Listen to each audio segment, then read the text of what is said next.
Dreams these days come with a very heavy price tag, whether it's buying a car, buying a house, funding your children's education, or a cushy retired life. All these objectives are not easy to achieve for the average salaried person. So, how does one go about funding their goals and aspirations? Well, that's where we come in. Hello and welcome to NSE Finvest Season 5, powered by CNBC TV 18, where we help you understand the nuances of financial planning and money management. I'm your host Gautam Srinivasan, and today we are at the headquarters of one of the leading adhesives players in India, Pidilite.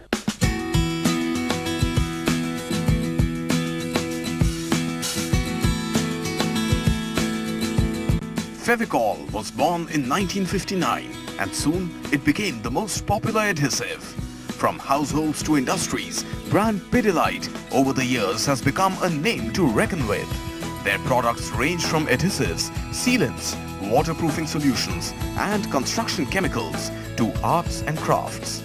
Pidilite has been a pioneer when it comes to strengthening bonds with people from all walks of life. And today, NSE Finvest, with its theme, Dream On, engaged the employees at Pidilite in Mumbai to understand their thoughts on financial planning and wealth creation.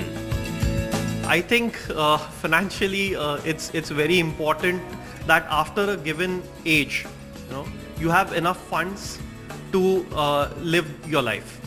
Now that is where I believe that these various kinds of instruments or financial investments will help us. I dream of achieving financial independence maybe by the age of 40. I think by the age of 40 I want to be financially independent, since I don't want to be dependent on my primary job as the only source of income for me. And after 40 I want to go ahead and explore other passions which I have cultivated over time, maybe writing or teaching or something like that, which I can, after 40 I can pursue. My long-term goal is to retire at an early age, maximum amount of work for another 5 to 8 years, that's it, and be in a position to travel around and enjoy life. Long-term goal, basically I want a corpus of 4 to 5 crore at the end of my active service life. I am looking for 2 lakh rupees per month after completing my active service life. Welcome to NSE Finvest, powered by CNBC TV 18. Today we will be discussing everything one needs to know for a sufficiently rich retirement, and to help us understand and build that roadmap for a carefree retirement, we have with us two experts in the field, with Mr.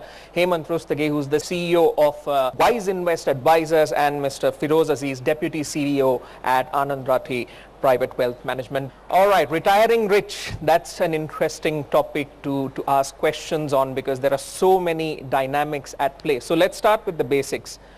Hemant, what is the ideal age and circumstance to start saving for a rich retirement, and what are the mistakes to avoid in your opinion?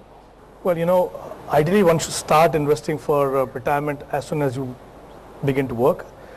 But, at that stage of life, nobody thinks about retirement.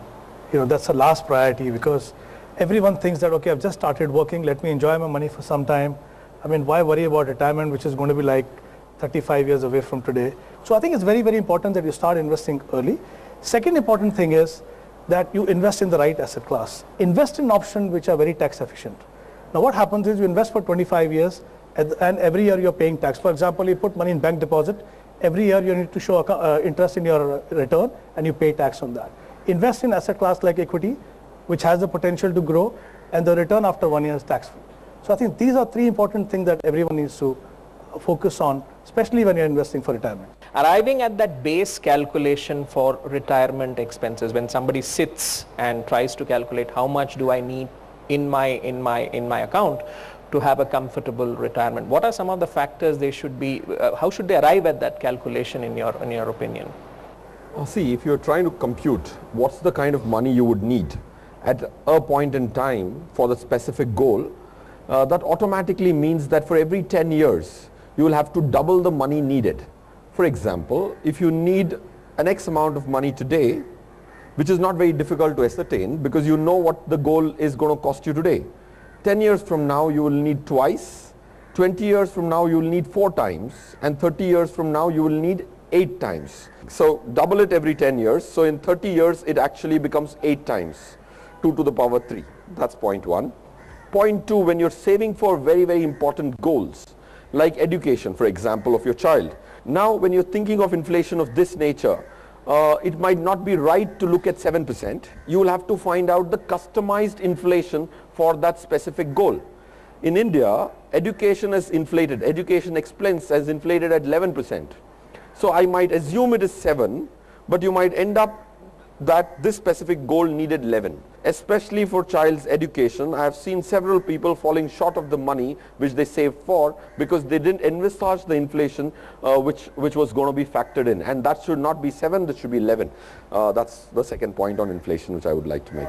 What's the ideal allocation, asset allocation mix for someone who's about to start, who's in a mid-career phase, or who's about to retire? What's the ideal asset allocation mix, Feroz? See, firstly, before we get to asset allocation, of what is asset allocation? Distributing your money to different assets is called asset allocation, right? Anything which you put your money and don't expect anything in return is not an asset, it is an expense. If I buy something and I expect it to give me back something, that's an asset. So there are 4 types of assets, 4 large assets, the rest of them are distractions: equity, real estate, deposits, and gold. If you are planning for your retirement, it is very, very important that you will have to propel your retirement corpus largely by equity. So 70 to 80% of the money has to be equity. Otherwise, you are anyways sure not to retire rich. So you would rather not taking the risk will become the risk in itself. So 80% of one's money set aside for retirement should at least be in equity, unless the retirement is just about 3 years, 4 years away. If it is anything superseding 5 years, you should have 80% of the money in equity.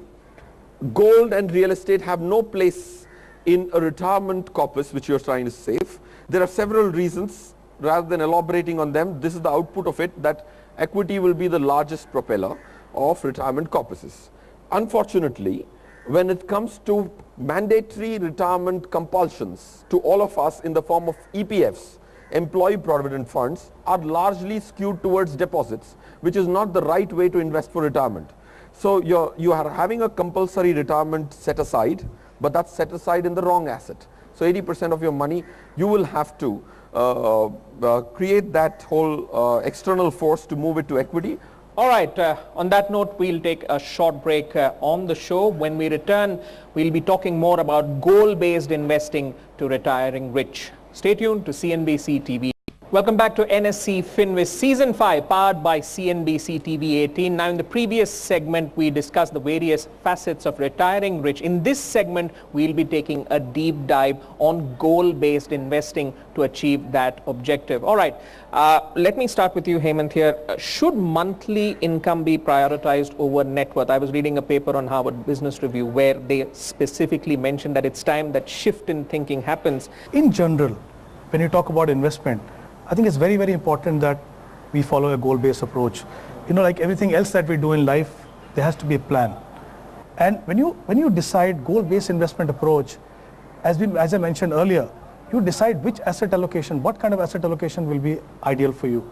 So I think it's very, very important. So what happens is, if I've created a portfolio for each goal, and if my goal is child education, I'm only touching that money. I'm not touching my retirement money. All right. And Feroz, how should one keep investing for the longer term goal when the shorter term needs appear stronger? Because that will always be a key point when it comes to the right kind of retirement planning. Your short term needs will always appear, and they'll always appear stronger than your longer term goal, especially if you're starting early. So how can someone who's starting their retirement planning journey and sees a lot of these short-term needs coming up address that point? People prioritize it on the basis of which comes first rather than which is more important. So very importantly, you should give significance to the ones which nobody else can shoulder, and retirement nobody else can shoulder. If you kept telling this to your mind, then automatically, subconsciously, you're not going to touch this corpus because there's nobody else going to rescue you in that situation. Second is, if you started computing not your expense today, but what is the reduction in the retirement corpus because of your short-term expense. For example, if I have my goal 20 years away, retirement, I have 20 years to retirement, and if I'm spending 10,000 rupees in a shopping mall, for example, falling prey to all this sales and marketing activity, then if I know that if I spend 10,000 rupees, my retirement corpus is going to come down by 1,60,000 rupees. Then it is going to hurt me, because that's the math. If I can earn my, grow my money at 15%, if I remove 10,000 from my retirement corpus today, my retirement corpus is going to come down by not 10,000 but 1,60,000. Then you're going to be able to bifurcate your most important short-term expenses at the cost of the long-term expenses. Saving tax, it's one of the key priorities of retirement planning investments. You know, you've got EPF, PPF, SCSS, NSE, and a whole lot of options. How do you navigate this maze in a tax efficient way? Give us some insights on tax planning. What's your view on this? So I think make tax saving a part of your overall investment plan. Take care of your compulsory payments and then see what is left and invest that money according to the asset allocation that you have decided for your goals. All right, now before we go to questions from the audience, one last question to you, Firoz. We touched upon mutual funds earlier in our conversation. What are some of the good options to keep in a retirement portfolio? If you could give us some basic pointers for people to understand what kind of mutual funds work best in a retirement portfolio. In the mutual fund category, if it is retirement, what is the asset I need to choose? Like Hemant said, equity is going to be the largest component. In equity, there are several funds. Fortunately, there is not too much you need to do. There are about 10 categories of funds, even on the equity side. But you need to only focus on 2 or 3 categories: large cap, mid cap, and multi cap. These are the 3 categories which you need to focus on, because there are 460 odd equity mutual funds, out of which I will have to pick 2, 3, or at best 5. So it's a tedious task of making sure that you're choosing the right 1% of funds in your portfolio. So make sure that you remove the distraction and know which are the categories you're focusing on. That will take you 80-90% home. So large cap, mid cap, and multi cap. This will shrink your universe by half. In that, there are very easily comprehensible evaluation methods which are given in the form of stars. Even if you went to a money control, for example, to make it very, very comprehensive, they are expressed, their goodness is expressed in the form of stars, which is for everyone, for us to understand, 5 stars being the maximum, 1 being the least. So if you chose 5-star funds in these 3 categories, I think more or less you will be okay for a retirement. All right, it's time now to shift focus to the audience. What's going to happen is I'm going to call out your name and you're going to list out your goal which you've specified in the cue cards given, and our experts are going to try and help you plan to achieve that goal. All right, the first name I will be calling out is Rahul Valecha. My goal is to have a luxury apartment by the age of 35. I'm currently 25. I am a risk-averse investor, and the amount I can save is around 35,000-40,000 per month. At max 50,000 on a very stretched basis. Every goal that you set, as I mentioned to you, there has to be a target. You need to decide, how much this luxury apartment is going to cost you. Okay? And now you have, let's say, 10 to 12 years to buy that.